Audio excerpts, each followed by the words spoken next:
কি বুঝাইতে চান আপনি? আখিরাত বোঝেন না, আপনি নামাজ বোঝেন না, আপনি আল্লাহর কোরআন বোঝেন না। কেন বুঝলেন না? আপনি বোঝেন না কোনটা?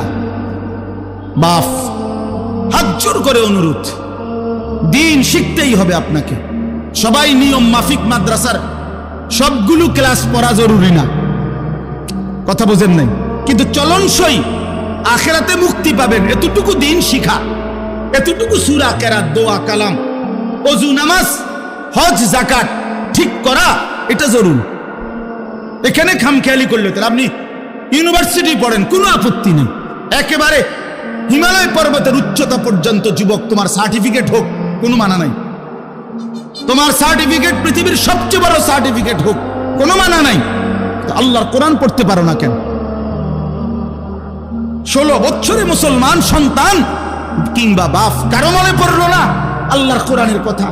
কি নাফরমান ওই বাপ, কি নাফরমান ওই সন্তান, যে বাপেরও কোনোদিন মনে পড়লো না আমি সন্তান, আমার মুসলমান, 16টা বছর আমি এই সন্তানের পিছনে কত লক্ষ কোটি টাকা খরচ করলাম, অথচ আমার সন্তান আল্লাহর কোরআন পড়তে পারে না। এই সন্তানও বলল না একটাবার, আমারে আপনি কি ফরাইলেন বাপ, আমি কেন আমার মালিকের কালাম পড়তে পারি না?